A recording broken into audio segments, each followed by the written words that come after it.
hope you didn't get jump scared, because we're about to do a breakdown of this tutorial.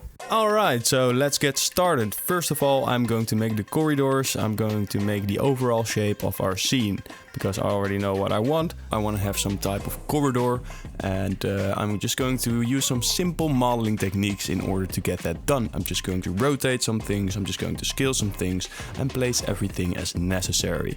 As you can see here, I had my camera on a different position because I was planning on doing a different render at first, but later on I changed it to be in the middle of the hallway, doing a slight dolly zoom.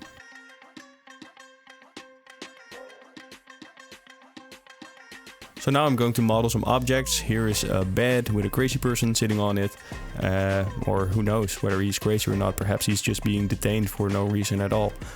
Maybe he's living in some kind of totalitarian society. Maybe he was abducted by aliens. Perhaps he couldn't sleep and he was like, I gotta try some new things. So the bed is pretty creepy though, so I decided to model the bed.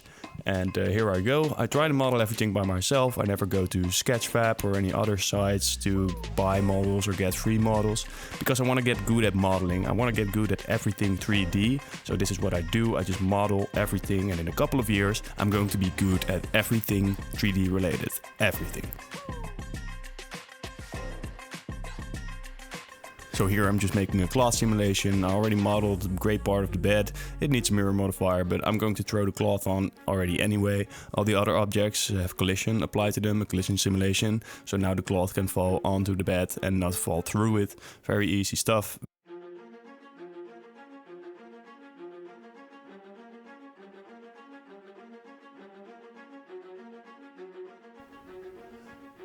Here I'm just modeling a metaball human, and it's a very great way to get some interesting shapes real quick. I also use this for sculpting a lot, but in this case I'm just going to lay the person on the bed and drop some cloth onto it so that it seems like there's a dead body or something like that. I try to keep the size relatively small because dead children are a lot creepier than dead adults. And yeah, I just use the cloth simulation once again. Of course it's still in the air hovering around, but I'm going to place it down later just a little bit and then have the cloth drop onto it. And it's very easy like that. Oh, here I do it, boom, and it's done. You can also sculpt some of those details in there. I did it as well, and it just adds a little bit more flair. So I placed it in the scene, and I do this throughout very often. I just make my models outside of the scene, bring them back into the scene and see what it looks like. I wanted a window, so I just made some windows right over here because I wanted lightning in the end of the scene, and it's supposed to have those trees cast shadows on the ground. Didn't work out in the final render, and I do not understand why, but I tried anyway, so it's starting to look pretty good. We're going over to this grid-like structure for the window. It's a very simple window, very normal window.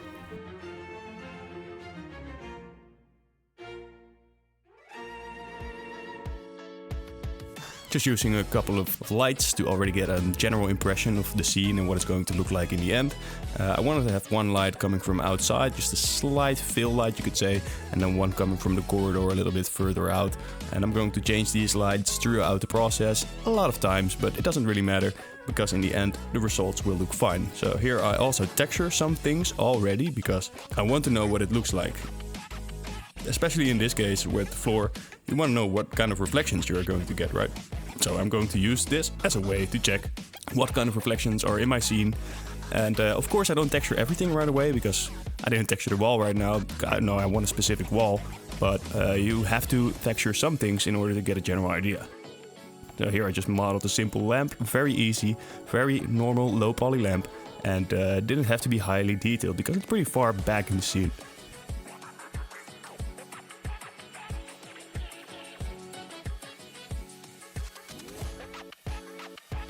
Yeah, some beautiful light. Still trying to mess around with that stuff, trying to get a general idea of the scene. And I also duplicate some models that are already made. So from the bed I made this thing and I just duplicated it, just scatter it around the environment.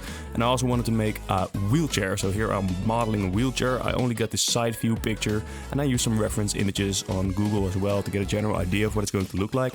But yeah, I didn't stay really true to the model. It doesn't really matter because it's going to be somewhere around the medium shot, you know? so the camera will be at quite a distance. I'm going to bring some surface imperfections onto it. I'm just going to move around the model, move around some vertices, and it will look good in the end. But I already know that it's not going to be a shot from up close, so I'm not worrying too much about what the wheelchair looks like. It just has to look good, okay?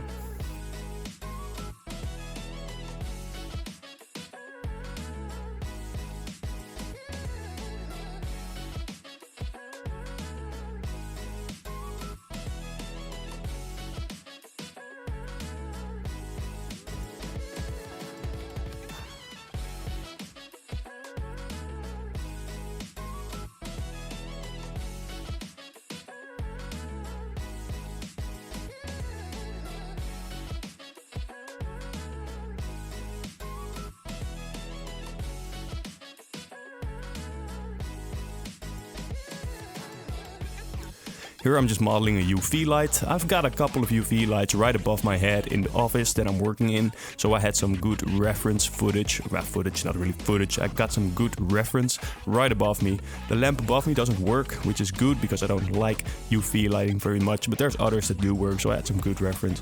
I even used the exact same amount of those little things that I'm modeling right now.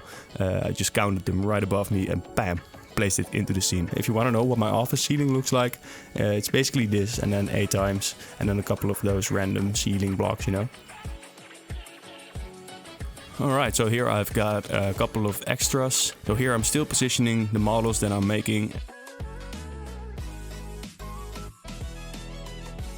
You want to get some visual noise, you want to make things not as straight as digitally possible. So we are going to add realism by trying to decrease the order in our render.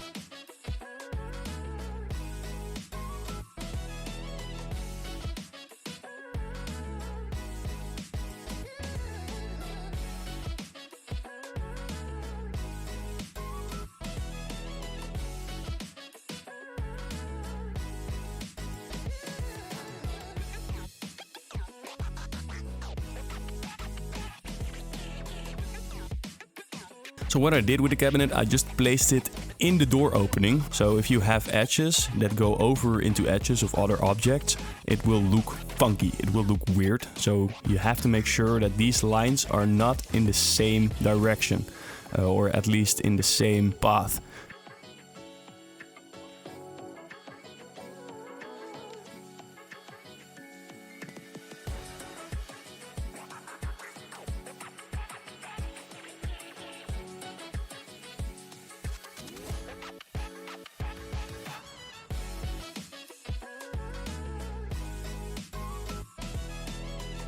So now we're going to start out with the gradient texture for the walls, because hospital walls, they have this gradient texture at the bottom. There's a color, it can be green, it can be white, it can be red, it can be blue or yellow. It doesn't really matter. It depends on the section or department you are on in the hospital. At least that's my general idea of it. And I also wanted to make it a little bit dirtier. So I've got a Musgrave texture, and I used this same Musgrave texture for both sides. I used it for the underside, for the bottom side, and the top side.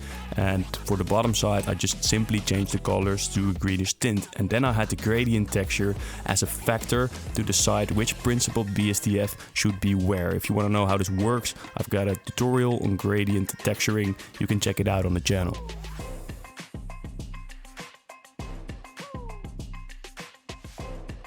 As you can see, we've already got our general idea, and I'm going to make some slight changes to these walls a couple of times. It's going to be this sort of hospital psych ward thing, and you know, it looks pretty cozy, it looks pretty comfortable. I definitely want to be there. I see there's a bed, I see there's a wheelchair, so we can have a lot of fun here, you know? Cozy place.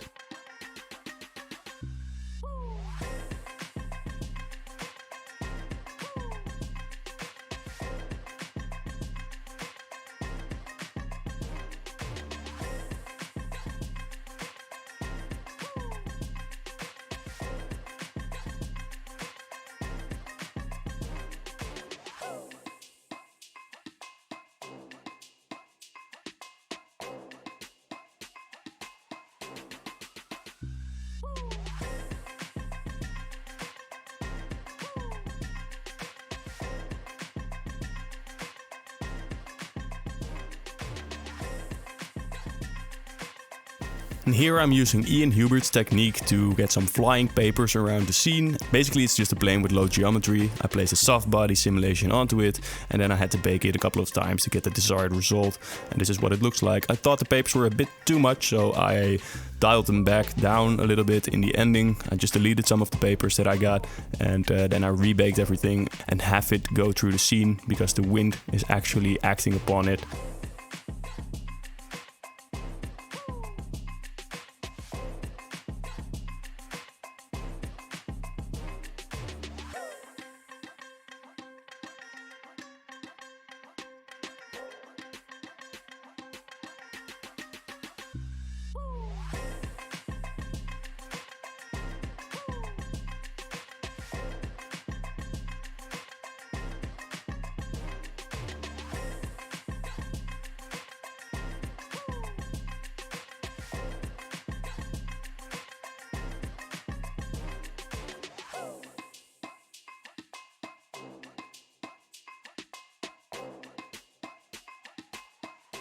Here I made a quick and dirty metal texture just to use on the wheelchair real quickly.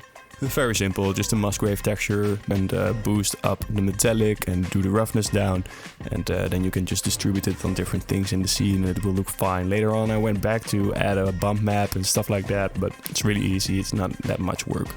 I did the same thing for the UV lights because the middle parts and all those brackety things are of metal. So yeah, that's the way you do it, just texture it into a metal type. Gave the rest of the housing a different color because usually it's hidden in the ceiling.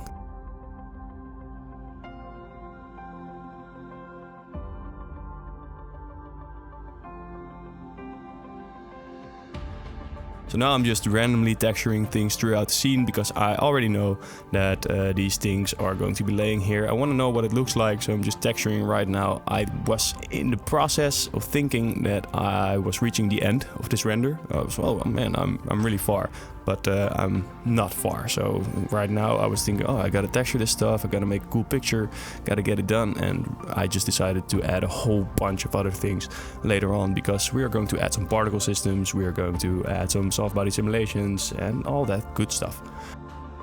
Here I just changed the color from the green to the red for the different department because we're walking through a door, we're getting to a different aisle, different department, so we're going to change the color. And here I'm just making a new paper simulation with soft body to get some randomized elements and objects scattered throughout the scene. Very easy, just use the same technique as I did before, the Ian Hubert method. You can check out his 1 minute lazy tutorial, it's pretty fine. And this cost a couple of iterations to get it right because the wind, it always gives a different result. And I changed and played around a little bit with the keyframes until I got something that I liked. And then I select all the paper and I press convert to mesh.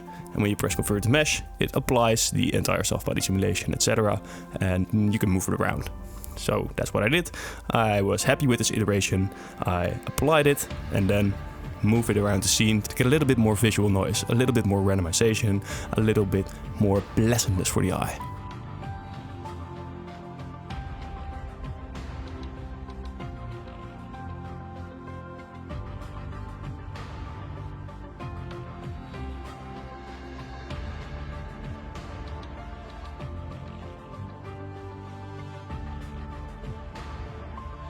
And here's a part by Plato. Plato is one of my favorite writers and one of my favorite philosophers, so he definitely deserves to be in this render. There you go.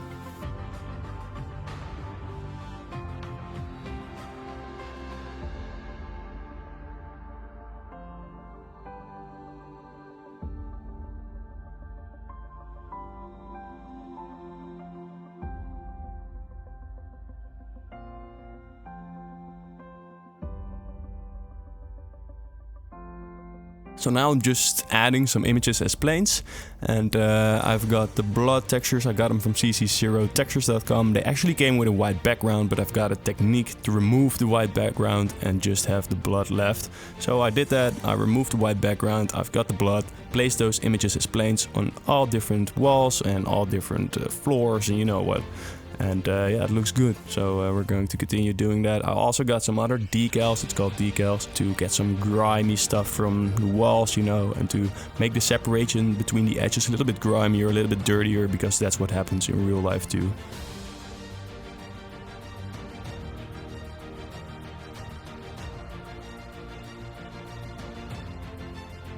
So I just went to a different file, got my character, placed it into the scene, and yeah, I just changed some of the animations. I've got a cloth surrounding him. We're going to rebake that because you cannot move around things and then expect it to magically change. We're going to rebake the cloth, and yeah, it will look fine. I animated the last frame to be very quickly for the person to get removed outside of the structure. So when he does that, the cloth falls to the ground exactly as I intended to.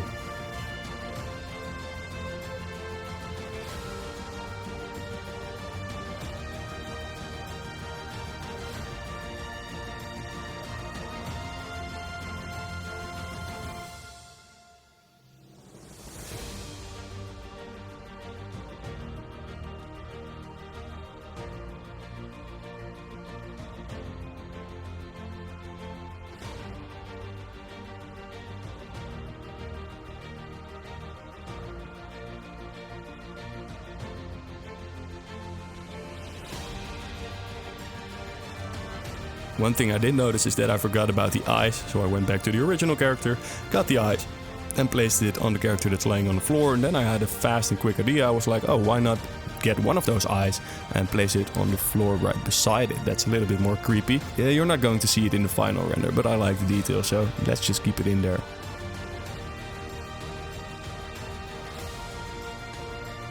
I also animated this lamp that is hanging from the ceiling, just so it has a little bit of rotationary movement in the final render.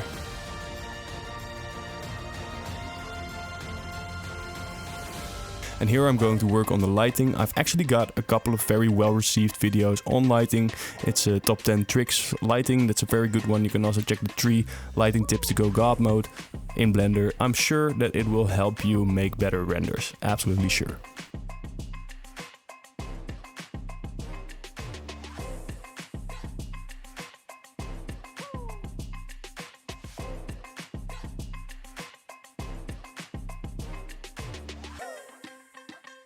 And here I'm making a tree using a skin modifier. It's not like we're going to see the trees in the scene, but I wanted to cast a shadow on the floor at a certain type in a certain moment in this render. So I wanted to have a lightning kind of effect, you know.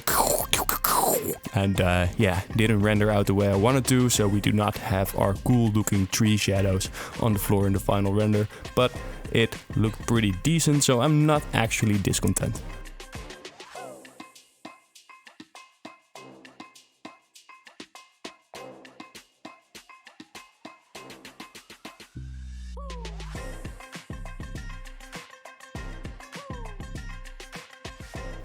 Here I'm just playing around. I was like, oh, what if a person walks by? Wouldn't that be cool? Or what if we can see the shadow of a person? And then I was like, nah, the trees are way cooler, so I'm just gonna go for the trees and leave it like that.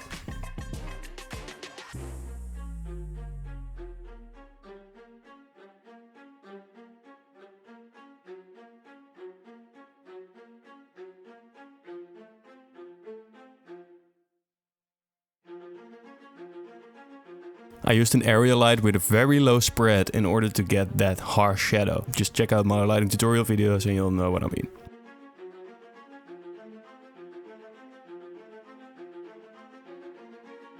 Here I'm just bringing in a ceiling texture which I got from CC0 Textures. Ambient CG it's called right now, by the way.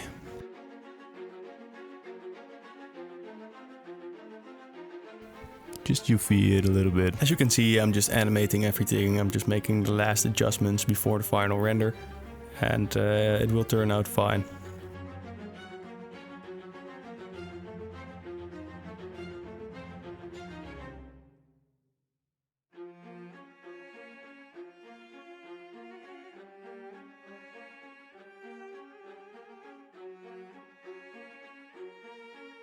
Alright, so I'm making the camera movement right now, a slight dolly zoom. I changed the interpolation from Bezier to linear because I like the linear one more. And I just redistributed some of the objects, I duplicated some objects, and I try to make sure that these edges are not as clean, not as digital as they usually are. So I try to cover it up with different objects, or I try to make some texture improvements in order to make it seem like it's not fabricated, so artificially or digitally made. Alongside adding dirt, I also add objects in order to take away that digital sharpness.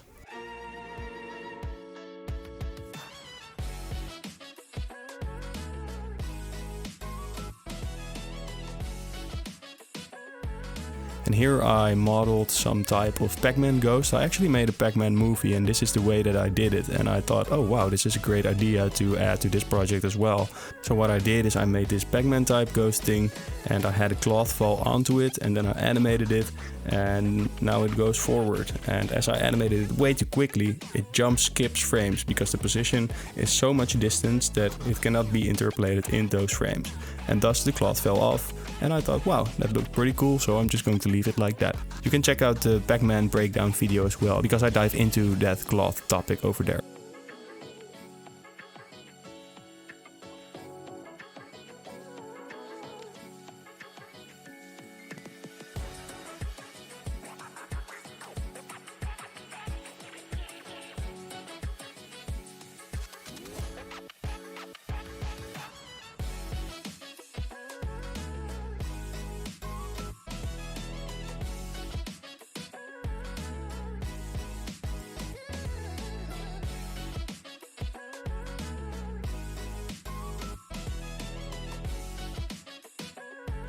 Alright, this definitely needed some rocks. I simply used the rock generator, threw them into a collection, and then added a particle system to our floor, and there's about 1800 rocks on our floor right now.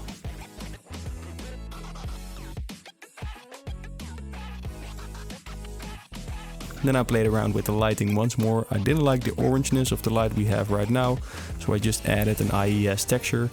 You can see this in my top 10 lighting tricks videos, an IES texture, and it gives a little bit different type of lighting. So now I had to add some images on planes again, and this is Korean, by the way, so do with that what you will.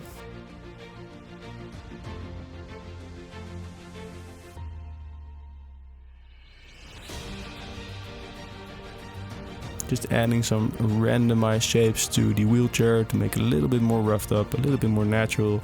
And I also add some depth of field. Later on I'm going to set the depth of field to the location of the empty, and then I'm going to animate the empty in order to change the depth of field at whatever time I want it to be, what depth of field it might be.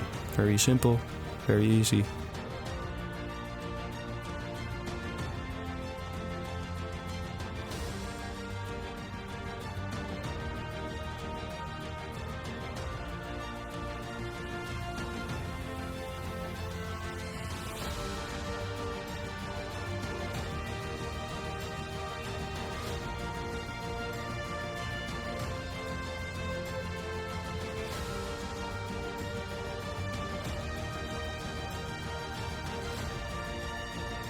This is the final render. If you enjoyed this video, make sure to like and subscribe, and also check out my other tutorials as well. There's a couple of good ones there. See you in the next time.